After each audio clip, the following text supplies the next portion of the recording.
Mga kabuksi, magandang araw po sa inyong lahat. Ngayon po muli po natin binalikan si Nanay Rosie. Siya po ay katutubong Aita. Nanay, ito po yung ano niyo po. Nag-aaral po. Anong grade ka, Naning? Grade 10. Grade 10. Anong pangalan mo? Ayola Jane. Ha? Ayola. Ayola. Nung nakita kasi namin si nanay mo, yung nasabi sa amin na nagsusumikap siya para mapag-aral kayo. At ngayon po meron pong nais magbigay po ng tulong na si Ma'am Mayra. Ito, pinapabigay ni Ma'am para sa pag-aaral mo, para kahit papaano makatulong, no?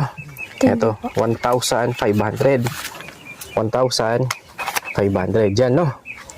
Maraming salamat po. Ha? Sige. Thank you po kasi andito po si Kuya Buksi dahil para sa pag-aaral. Thank you din po kay nanay. Oo. Dahil andyan po siya. Basta mag-aral ka mabuti, no? Pag sumikapan mo, pagpursigin mo. No, nanay? Oh. Nay, parang naiyak po kayo ngayon, nay. Masaya po kayo. Ito po. Muli po nating nabalikan po si Nanay Rosie at naibigay po itong pera po sa kanyang anak. At maraming salamat po kayo kay Ma'am Mayra. Nanay, kaya po nagbigay po ito si Ma'am Mayra. Bakit naiyak po kayo, nay? Hindi ko nakalain po matanggap yung baso. Ha?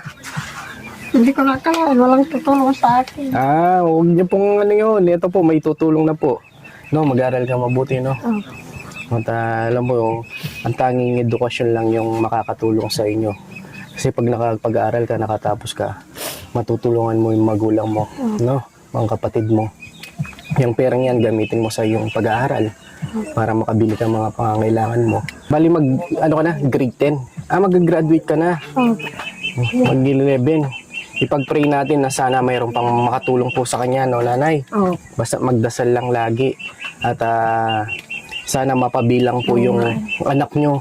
Kasi meron po sa akin sinabi po si Tito Boy tsaka si Senador Alan Cayetano na dito po sa sitio nyo na meron kaming matulungan na mga high school.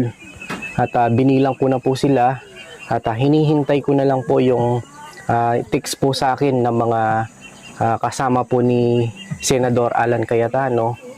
No, nanay, magandang balita po na sana mapabilang ka sa mga scholar namin kay Kuya Alan. At yun lang po mga kabuksi, maraming salamat. Maraming salamat po na akala ko hindi nyo balikan. Ayun, pinapanalangin ko na araw-gabi na sana may tutulong sa bunso ko. Yun ang may advice ko po, sana po pagpatuloy niya po yung pag-aaral niya po.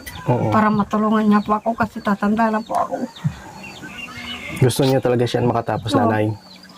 Ano, no, nakikita mo na yung nanay mo, no? Mag-aaral ka mabuti, no?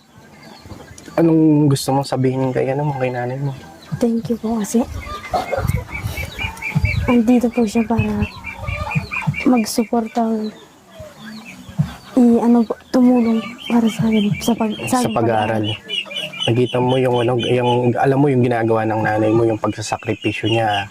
Kahit na sabi nga magkano lang yung kinikita niya para maibigay sa iyo, mambaon niya. Kaya wag mo sayangin yung pag-aaral mo, no? Pag-aaral mo. At wala akong pambiling bigas pa sa siya mga makakabili. Talagang inaano mo, nanay, na makatapos po siya, no? Pag-pray natin, no, nanay. At pangako na sa akin, hindi mo na sa mag-aasawa. Oo, huwag ka muna mag-aasawa, no? Mag-aaral ka muna, magpakatapos ka muna. At kasi pag nakatapos ka, madali na lang yung pag-aasawa. Kasi po mga kabuksi, yung mga kabataan ngayon, minsan po nag-aasawa po sila. Oo, kaya importante ngayon, yung matulungan mo muna yung mga magulang mo. Makatapos ka.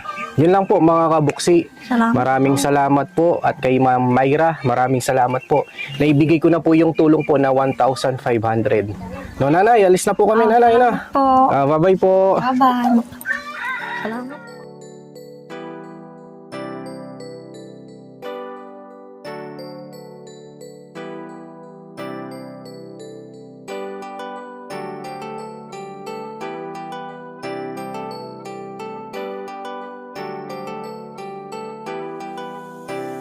Siya ang lagi niyong kasama, ang laging kaagapay at di ka iiwan. May buksi TV na lagi